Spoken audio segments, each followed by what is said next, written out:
Continuamos con su programa Visión RDN. Recuerden suscribirse a nuestro canal de YouTube, activar la campanita de notificaciones. Señores, hoy tenemos un invitado muy especial también, amigo de la plataforma, un gran profesional, incluso un profesional que trata de hacer todo técnicamente. Es muy interesante. Los temas que he tocado aquí han tenido mucha repercusión porque la gente, al final de cuentas, también le gustan los datos y le gustan los argumentos. Hablamos de, para mí, el mejor geólogo de República Dominicana, Osiris de León. Osiris.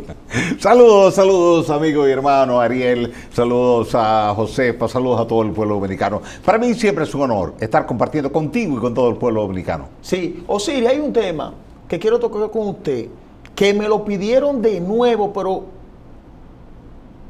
yo lo voy a escuchar en ese tema, el tema de los terremotos.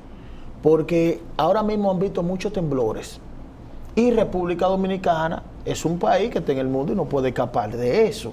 Entonces, para la prevención de todo esto, y yo sé que usted ha tocado el tema varias veces, pero la gente ahora le está dando más seguimiento y como ya hay más suscriptores en el canal, entonces lo piden ese tema. Fíjate, Ariel, precisamente una hora antes de tú y yo grabar este programa, hubo un terremoto de magnitud 6.3 en la zona de Esmeralda, Ecuador. 6.3. Con muchos daños. Pero ya en el 2016, Ecuador había tenido un terremoto que había dejado cientos de muertos y devastada toda la zona noroeste de Ecuador. Tú recuerdas que en un momento determinado tú y yo estuvimos hablando del terremoto de Turquía. Yo me fui a Turquía, recorrí toda la zona afectada, desde Gaziantep y Kahramanmaraş hasta llegar a Adana y Hatay.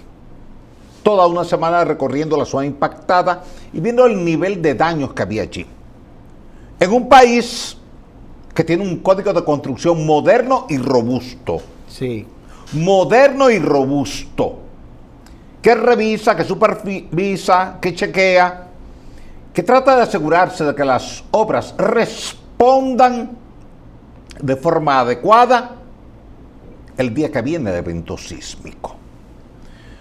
Tú y yo hemos hablado muchas veces aquí en este programa y en otros espacios del terremoto de Haití, Puerto Príncipe, 12 de enero del año 2010.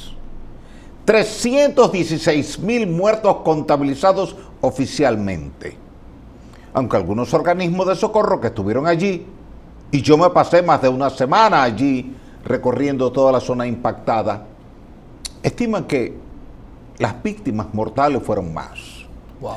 Tanto así que el terremoto de Haití, que es un terremoto de nuestra isla, está registrado en la historia de la sismicidad mundial como el segundo terremoto que más muertes ha provocado en el planeta Tierra. ¿El segundo? El segundo, solamente superado por el terremoto de China de 1556, que mató cerca de 850,000 personas. Quiere decir que tú vives, y usted vive, y yo vivo, en una isla que en el registro sísmico mundial aparece como la isla donde se produjo el segundo terremoto que más muertes ha provocado en el planeta Tierra. Eso quiere decir que tú y yo tenemos que prestar atención al tema. Sí. El ciudadano que está mirando tu programa también tiene que prestarle atención al tema.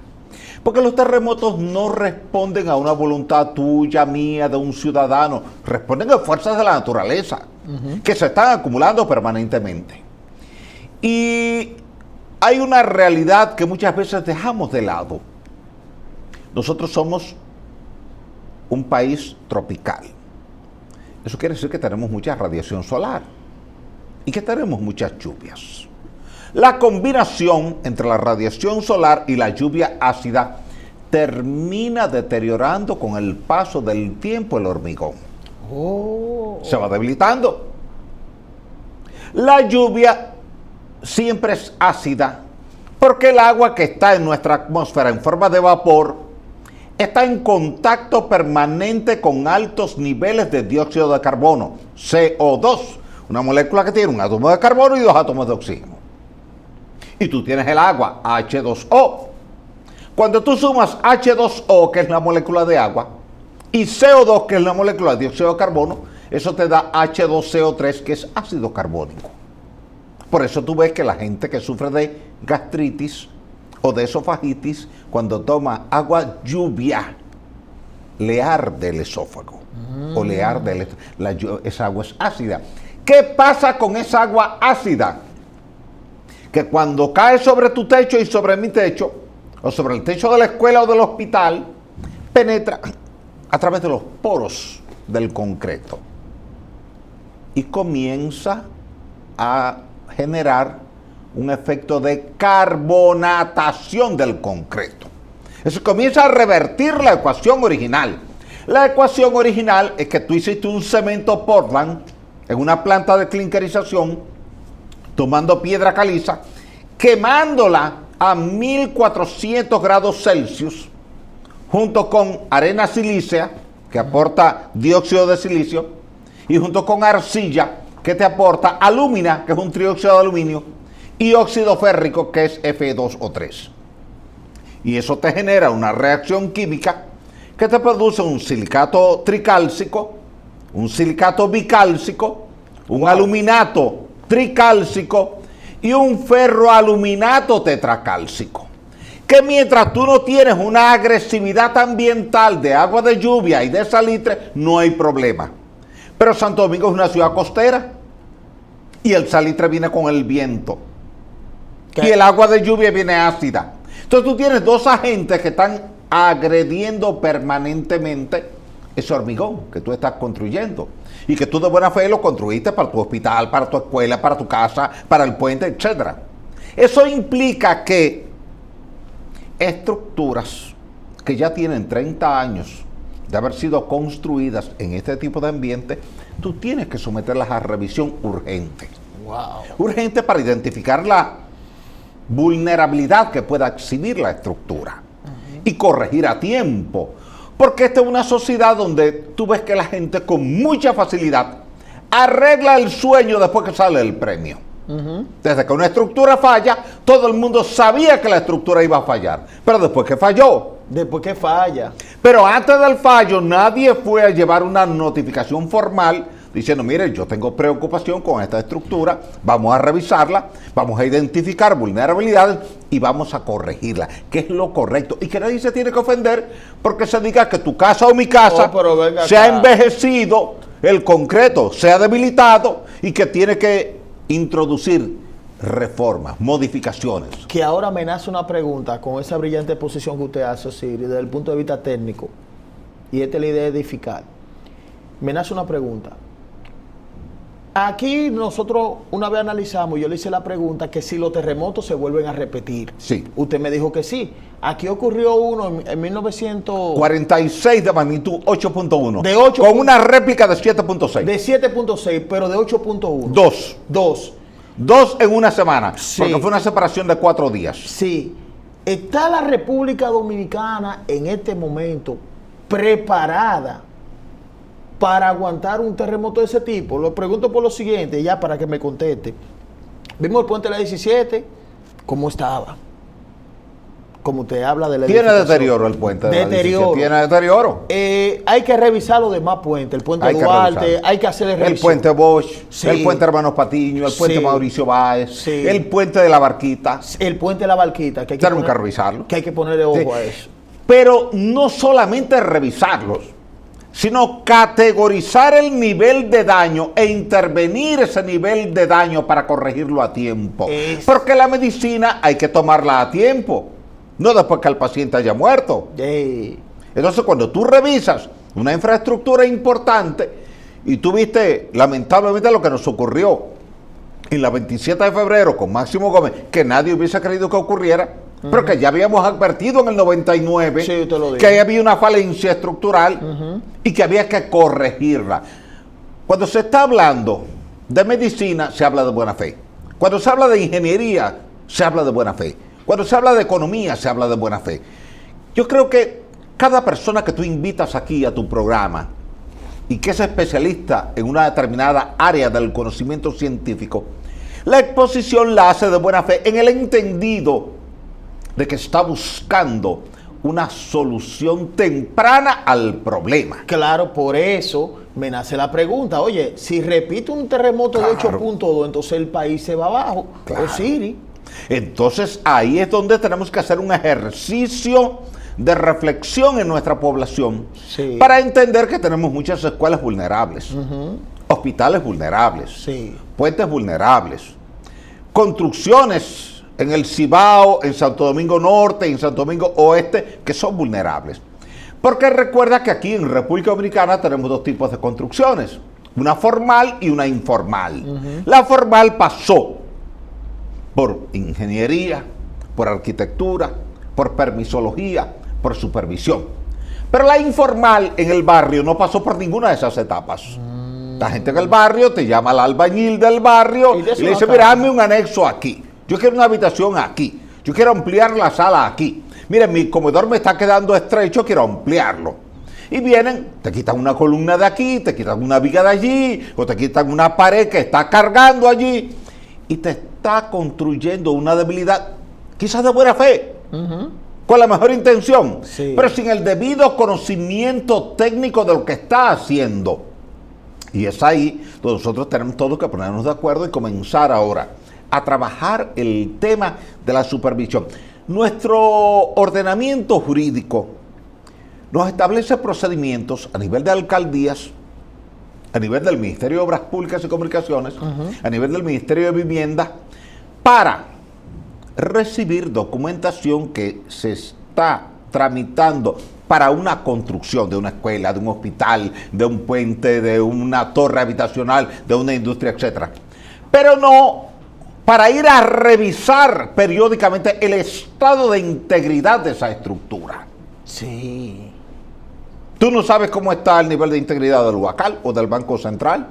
Tú supones que está bien. Pero eso no es que tú lo digas, es que lo diga un estudio. Es como que tú supones que tú estás bien de salud, pero no es lo mismo que te lo diga el examen de laboratorio. Las imágenes que te mandó a hacer el médico.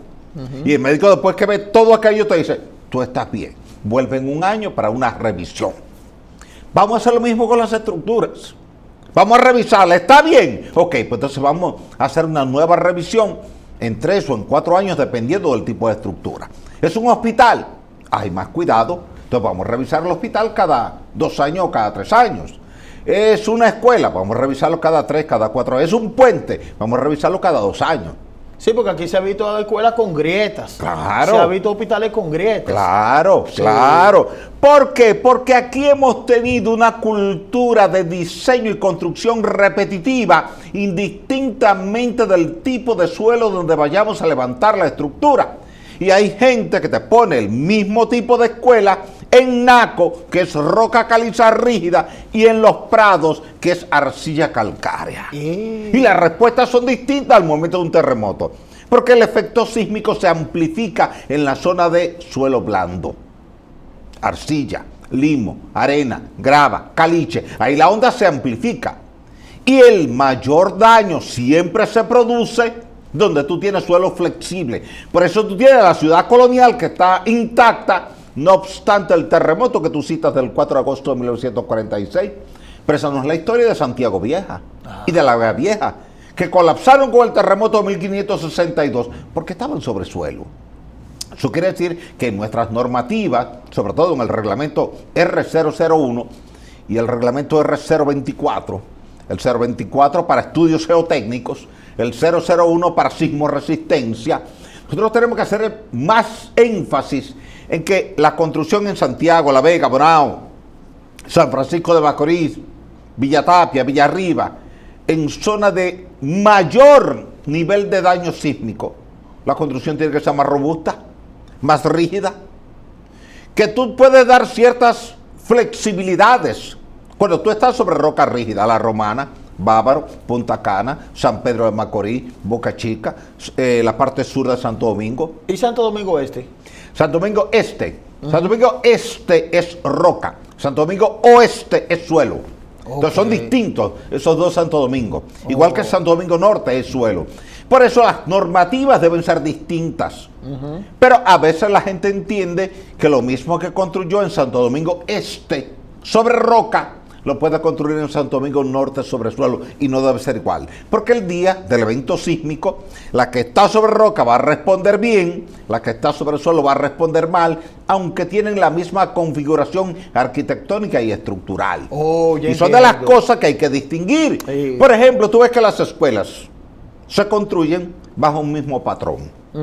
Hay un diseño estandarizado y entonces se construye igual la escuela sobre roca que la escuela sobre suelo. Y el diseño no debe ser el mismo. Tú debes tener, por ejemplo, 10 diseños distintos de escuela que respondan a 10 tipos distintos de suelos. Pues entonces lo que usted está demostrando ahí, Osiris, de manera técnica, es una falencia de muchos años. De muchos años, acumulada. Grave. Que no es exclusiva de la República Dominicana. No. Es mundial, es global. Mundial. Lo he visto en todas partes del mundo. Lo vi en Puerto Rico con el terremoto del 7 de enero del 2020. Porque esta falencia pone algo grave entonces. Si se repite, usted como técnico, y lo ha dicho, y tiene peso para decirlo, un posible terremoto de 8.2, con una población ya exponencial, porque ha crecido demasiado. Sí, somos ya casi 11 millones de ciudadanos. Entonces acá nosotros no aguantaríamos eso, el país se hunde. Tenemos que prepararnos para esas realidades. La gente puede pensar que cuando tú y yo estamos hablando de terremotos, como que quisiéramos que ocurriera un terremoto. No. Jamás. Pero hay una realidad que tenemos que confrontar, y es la fuerza de la naturaleza. O sea, el ser humano no puede dirigir las fuerzas de la naturaleza.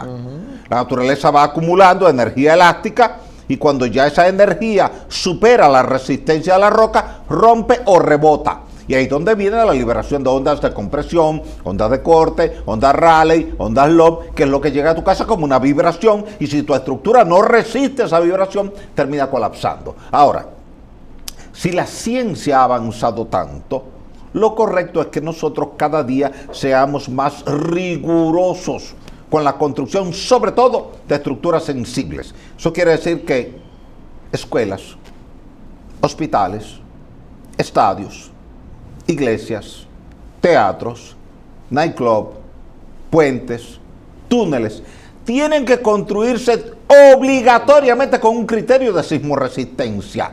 Que tú tomes como referencia ese terremoto del 4 de agosto de 1946 y tú digas, en el diseño, esa estructura tiene que pasar ese evento sísmico y pasar bien. Oye, eso es una medida preventiva grandísima. Claro, porque ya tú tuviste un terremoto de esa magnitud y estás registrado en tu historia. Sí. Es tu data referencial para fines de diseño. Alguien te va a decir, la cuantía de acero me va a subir. No importa. El consumo de hormigón de alta resistencia me va a subir. No importa. La seguridad está por encima de cualquier costo en cualquier estructura, sobre todo cuando tú estás hablando de hospitales, o estás hablando de escuelas, o estás hablando de puentes. Nadie quisiera una tragedia en una estructura. Por tanto, si estamos en una región sísmicamente activa, y lo demuestra la historia, con el agravante de que en Haití, con un terremoto de magnitud 7.1, se cayeron 400.000 estructuras, que alguien te va a decir, la mayoría estaban mal construidas, sí es cierto, pero se cayeron muchas que estaban aparentemente bien construidas, porque se cayó el Palacio Nacional, se cayó la Catedral, se cayó el Hotel Montana, se cayó el Palacio de Justicia, se cayeron todos los ministerios, se cayó el Uniban, se cayeron los colegios privados, se cayeron las universidades. Por tanto, no fue solamente lo informal que se cayó en Haití, se cayó también parte importante de la estructura formal. Ahora, esa experiencia tenemos que asumirla aquí en República Dominicana. Porque usted dijo algo también, Osiris, aquí hay construcciones improvisadas. Un ejemplo, un albañil te hace un edificio de 3 plantas. Sí. Tú lo ves en la zona perimetral. Y no hace un estudio de suelo ni para nada. Eso es, mira, está bonito eso, y lo levanta. O sea, hay miles y miles y miles en República Dominicana. Claro. Que estoy de acuerdo con usted que hay que hacer un chequeo obligatoriamente cada cierto tiempo. Sí, nosotros necesitamos aquí en República Dominicana poder disponer de una institución oficial, estatal, que se encargue de supervisar la integridad de las estructuras, comenzando con las sensibles que son las que citamos ahorita, hospitales, escuelas, iglesias, estadios, puentes, y luego con el resto. Con suficiente personal técnico de alto nivel, o sea, no personal por clientelismo político, sino por competencia profesional. Y en segundo lugar, con suficiente presupuesto. Claro. Yo creo que aquí nadie estaría en desacuerdo con que tú tomes un 5% del presupuesto de cada ministerio y lo lleves a una institución que se encargue de supervisar la calidad y la integridad. Eso es lo que nos va a cuidar todo. Precisamente. Es más, la mayor inversión debería ser ahí. Debía estar ahí. Porque un ejemplo, aquí puede pasar una tragedia, como la que pasó. Claro. Y hay 400 y pico de personas, pero imagínese un terremoto de 8.2. Claro. El país, entonces, Claro. no hay forma. Entonces tú tienes No hay forma. 11 millones de ciudadanos que pueden estar expuestos al impacto directo de un terremoto de gran magnitud. Sí. Y nadie quisiera que ocurriera. Yo no quiero que ocurra, tú no quieres. No, pero tú y yo no controlamos las fuerzas de la naturaleza. Ecuador no hubiera querido hoy día que hubiese un terremoto, pero lo hubo. Pero en el 2016 tuvieron uno de magnitud 8. Entonces, ¿qué quiere decir eso? Que los terremotos ocurren por acumulación de energía elástica en los bordes de contacto de las placas tectónicas, no por voluntad de líderes políticos, de ciudadanos, de empresas. Por tanto, lo que el ser humano tiene que hacer es estudiar eso, adaptarse a eso y robustecer sus estructuras para que respondan bien el día que haya un terremoto. Como ha hecho Japón, Claro. como ha hecho Chile. Y California. Y California. Claro. Que Están ya robusteciendo sus estructuras, Sí. partiendo de un esquema de actualización permanente de su código de construcción. Aquí en República Dominicana a veces nosotros pensamos que el código de construcción es como la Biblia, que eso no se toca, que ya es una letra escrita y no hay que tocarla. No, los Ajá. códigos son para usted revisarlo y actualizarlo permanentemente.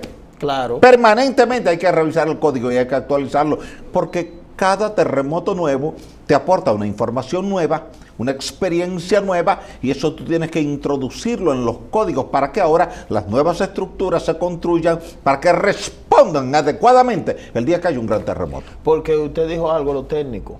Hay que apartar lo político. Totalmente. Japón apartó lo político. Chile apartó lo político. California quitó lo político. Y hoy son países que ya te manejan el tema del terremoto. Aquí hay gente que cree que si tú eres un buen médico, un buen ingeniero, un buen arquitecto, un buen economista, y te llama a un gobierno porque necesita de tu opinión para una solución, Tiene que ir. oiga, Tiene que usted le ir. está sirviendo no es al gobierno, es al país a quien usted le está sirviendo, no es al gobierno. Afortunadamente, los gobiernos se han ido democratizando y han ido entendiendo que cuando usted necesita una consulta de alto nivel, a usted no tiene por qué preocuparle la simpatía política, religiosa o deportiva de ese profesional, sino el conocimiento científico que él pueda aportar en el debate para construir una sociedad que sea cada día más resiliente, que tenga capacidad de resistir las inclemencias de la naturaleza y salir bien. En un país donde usted señala, y eso es así, esos son reportes técnicos, que el hormigón se está desgastando por los factores que Por usted las condiciones ambientales. Claro, entonces estamos en un país también que cuando hay una emergencia, ya sea por falta de presupuesto de equipo, o sea, un terremoto de 8.2 dio libre este país, es más de 7 dio libre este país, con todas estas construcciones mal hechas,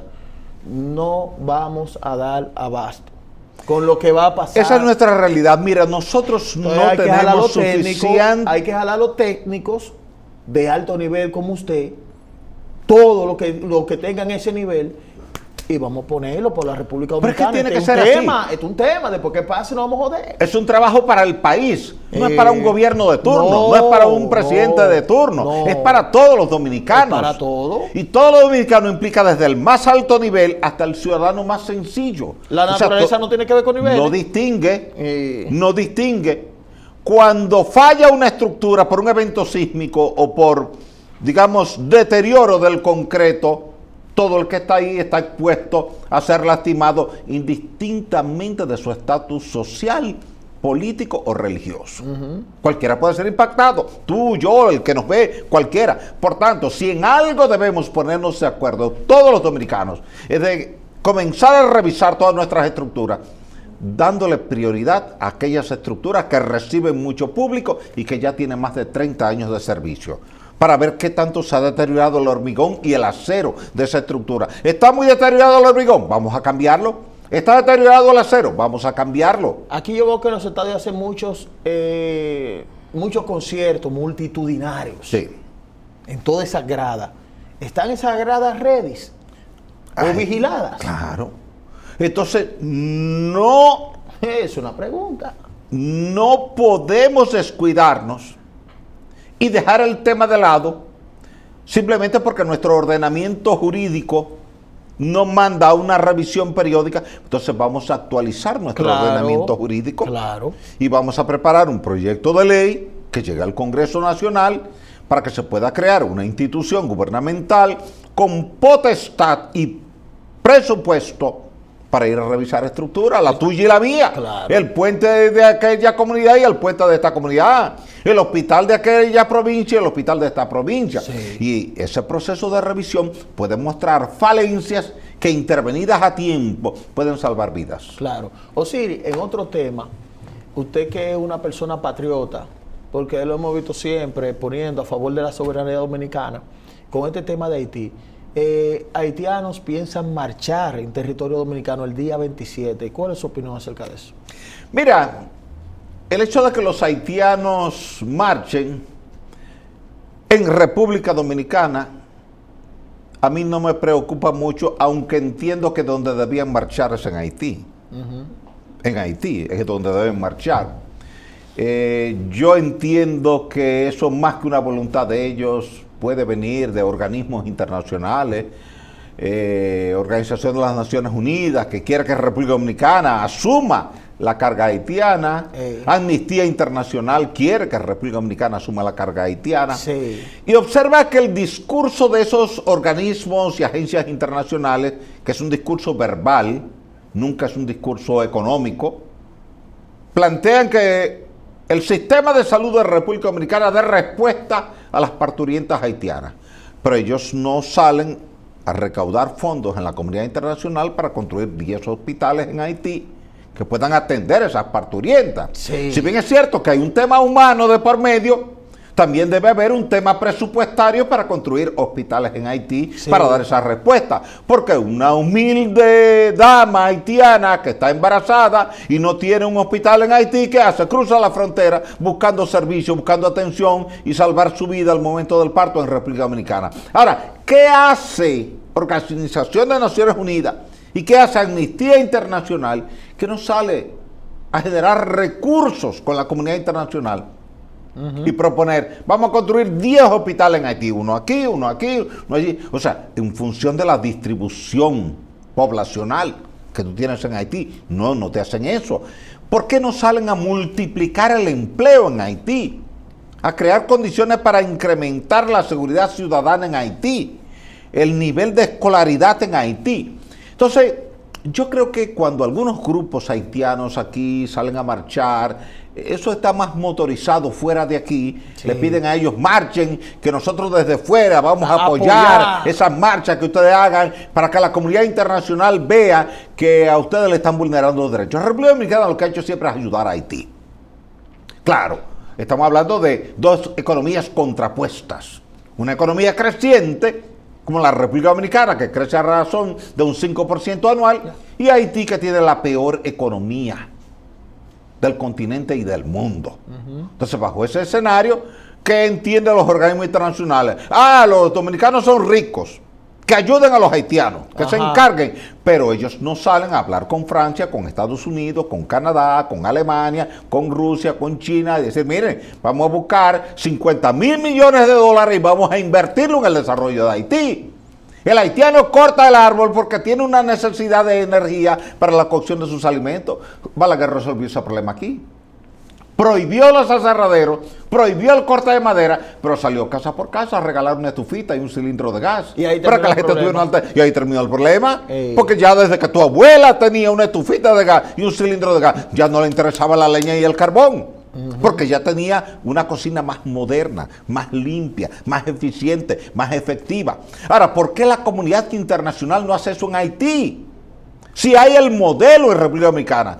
La cobertura forestal en la República Dominicana era un 12% y hoy día es un 40% gracias a esa medida. La de Haití era un 12% y hoy día es un 1%. Haití está deforestado totalmente. Wow. Y entonces ya hay un impacto ambiental terrible, el peor impacto ambiental que tú puedes tener en el planeta Tierra. ¿Y por qué la comunidad internacional no entra a Haití con suficientes recursos económicos para ayudar a resolver ese problema y no pedirle a República Dominicana que se haga cargo de una nación vecina cuando tú sabes que aquí tenemos pendiente la solución de nuestra propia gente en materia de educación, de salud, de transporte, de ordenamiento territorial, de empleo, etcétera? Sí. Osiris, brillante. Gracias, Ariel. A ti, gracias, Josefa. Gracias a todo el pueblo dominicano por permitirme esta conversación contigo y con toda la población. Claro, señores, suscríbanse a nuestro canal de YouTube, activen la campanita de notificaciones y como siempre les digo, mi gente bella, hasta la próxima.